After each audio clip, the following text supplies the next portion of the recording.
บายดีเนาะสวัสดีพ่อแม่พี่น้องเมื่อสุขคนมื้อนี้ก็มาพบมาพอกันคือเก่าพี่น้องยามค่ำๆมื้อนี้บ่าวพรว่าสิพาพี่น้องลงไปยามม่องพี่น้องบ่าวพรใส่ม่องไว้หลังจากเห็นเขาเอาแมคโครมาลอกคลองเนาะพี่น้องบ่าวพรเบิ่งไม้คือเป็นตาสีป่ามันสิแล่นสิวิ่งพี่น้องก็เลยเอาม่องลงไปใส่เบิ่งบัดนี้สิลงไปยามพี่น้องเวลาก็20:00นจากนั้นก็ฝากติดตามรับชมไปน้ำกันพี่น้องไปเบิ่งไปส้มน้ำกันว่าสิมานหรือบ่มานกันพอกันอยู่ไม้เลยพี่น้อง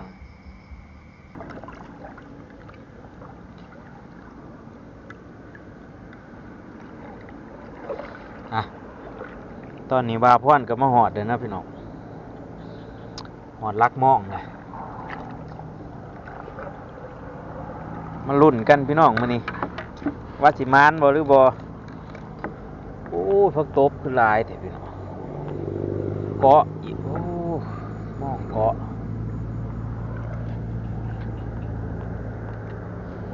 อีหยังดิกำตึกเลยตบสว่าพี่น้องนี่แหละบ่ได้คอยลงมาก็ย้อนพักตบนี่แหละพี่น้องม่องเกาะพี่น้องสงสัยงาใหม่แท้นี่โอ้ยาวเลยโอ้ยขาดหมดโอ้ยคือเป็นแนวนี้เด้บัดนี้เอาแหละ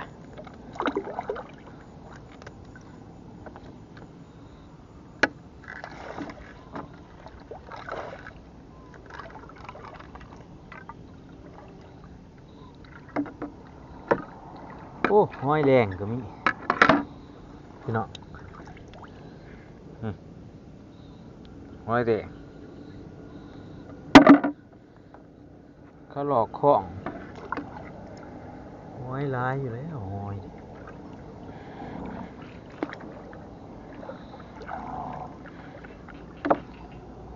มาลุ้นกันพี่น้องว่าสิมานบ่หรือมอวันนี้โอ้โหพี่น้องนี่พี่น้องปลาขาวสอยแต้มแรกแห่งมานพี่น้องมีแต้มพี่น้องงานนี่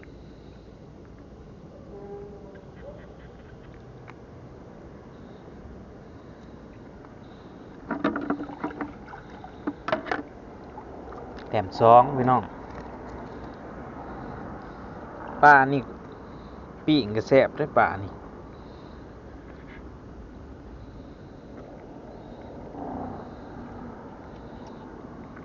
ปลาหางแดง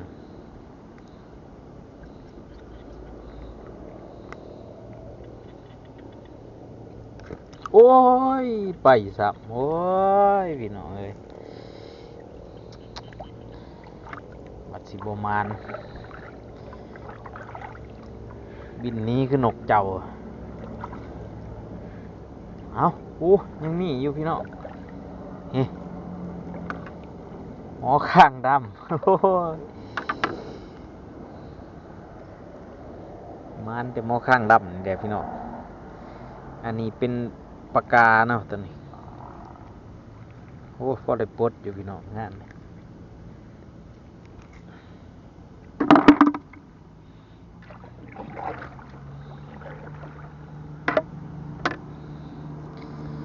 หมอข้างดำพี่น้องใส่วันไล่กระถือวันนั้นในป่านี่มันหลายพี่น้อง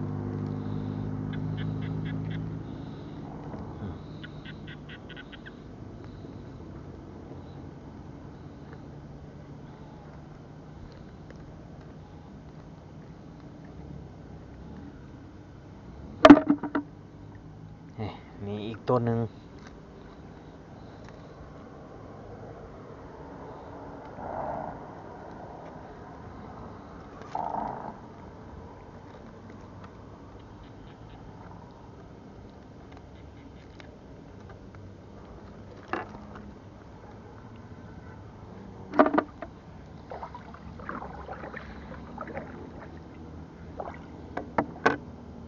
อ้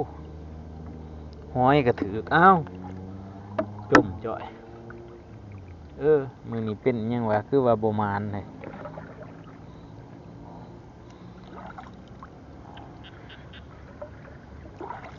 ป้าก็รูดไปห้อยก็รูดไป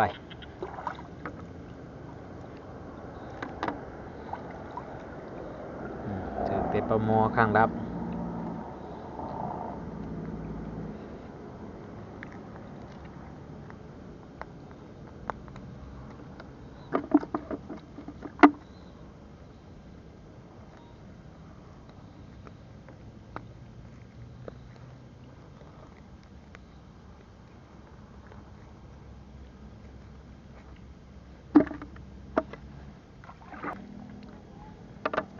ป้านี่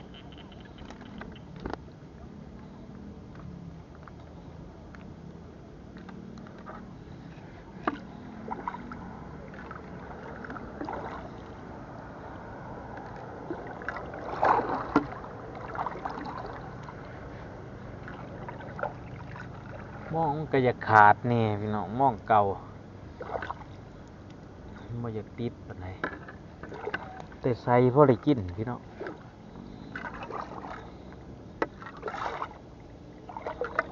พอได้ปีกมืออื่นเสา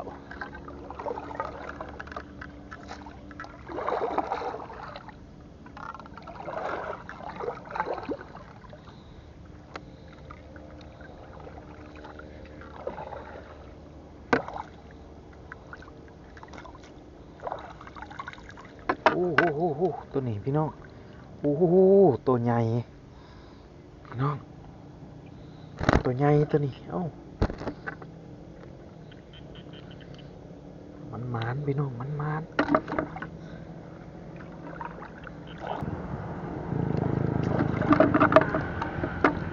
เนี่ยเมิดแต่หัวหนึ่งต่ออีกล่างที่สองโอ้โหนี่พี่น้องด่างนี่ตัวแรกแหกมันพี่น้องนี่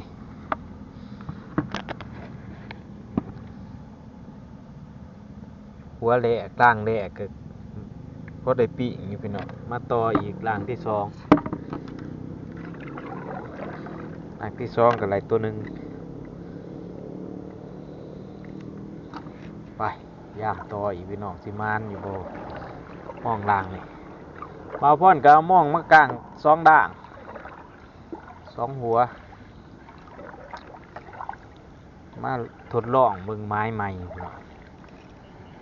เขาคือเขาหลอกข้องนี่พี่น้องนี่มาอีกแล้วทดลองไม้ใหม่พี่น้อง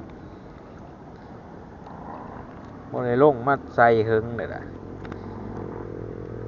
ช่วงนี้ว่างแน่ก็เลยลงมาลองเบิ่ง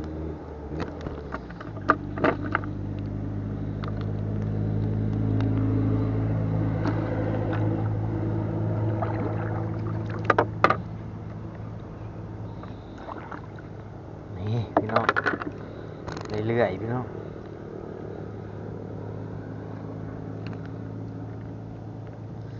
จะได้ก็ฝากเป็นกำลังใจให้นี่เด้อพี่น้องส่องน้อยๆส่องฝากกดติดตามกดไลค์กดแชร์นะพี่น้องนี่โอ้กายสองพี่น้องวางนี่แต่ปลาอันนี้เลยพี่น้องปลาขาว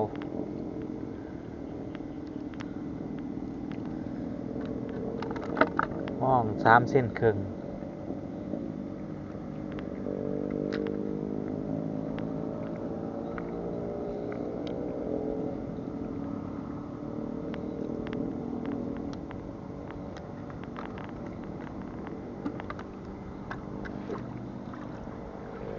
ยามก่อนจังสิกุ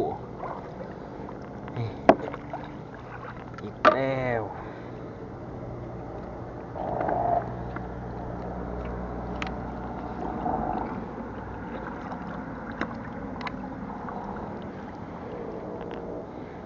นี่พี่น้องม มานี่เด้อพี่น้อง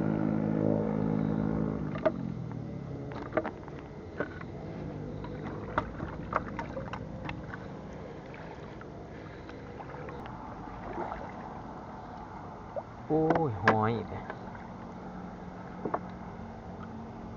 หอยไหลหอยกับหอยติดกับหอยเด้อพี่น้องเนาะของกินคือกันก้อยก็แซ่บเด้หอยทางนี้บ่อยากถือโอ้ผักตบลายพี่น้อง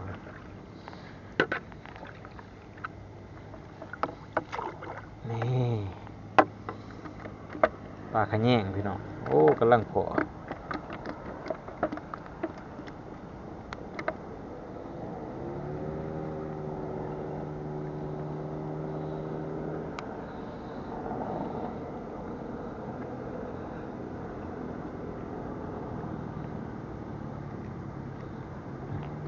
ปลาขะแยงปลาแซ่บนะปลานี่โอ้มาถือสุดท้ายว่าปลาขะแยงนี่คือกี่เดียพี่น้อง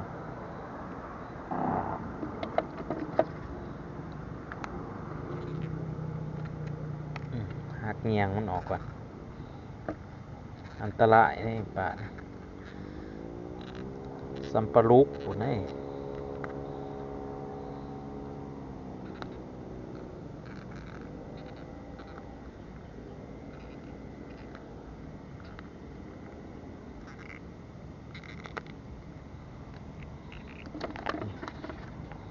มืดพี่น้อง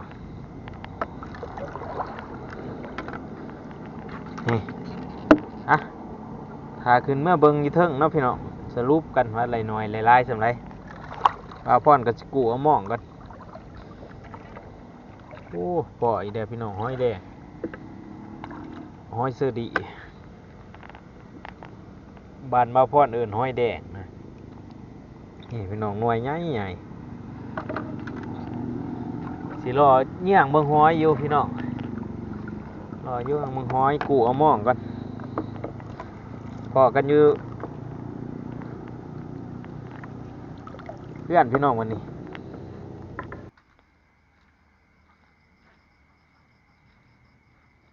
ตอนนี้บาพ่อนก็ขึ้นมาเทือนให้น้องพี่น้องมาเบิ่งกันว่าสิได้หน่อยหลายๆสำไรพี่น้องสิคัดเอาป่าออกย่างห้อยกับโบมี่พี่น้องไล่โบรายได้2-3 หน่วยห้อยมันอยากหาหยากับพี่น้องเนี่ยห้อยหาเขาหลอกคล้องมันแป้นนั่นหาง่ายอยู่นี่มันพักตบมันลายพักตบเต็มของ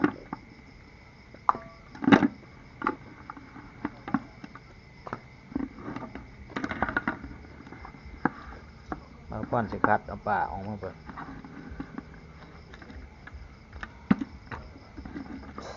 โอ้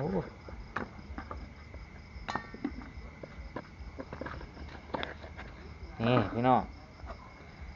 ไหลอยู่2 ขาบ 3 ขาบนะพี่น้องถือว่าบ่ผิดหวังหากับพ่อได้อยู่ได้กินพี่น้อง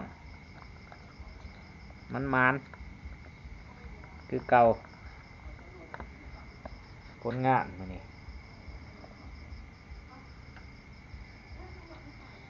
ห้อยก็ไล่5-6 หน่วย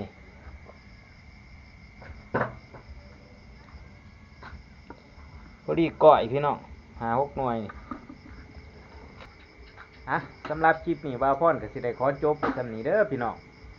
ก่อนสิจบก็คือเก่าเด้อพี่น้องขอบุญขอบคุณเนาะพ่อแม่พี่น้องเมื่อสุขคนที่เขามาเบิ่งมาส้มคลิปบ่าวพรมาแต่ต้นจบเนาะพี่น้องบ่าวพรก็ขอบุญขอบคุณหลายๆเอาไปพอกันใหม่อีกคลิปหน้าพี่น้องมาค่ำมื้อนี้สบายดี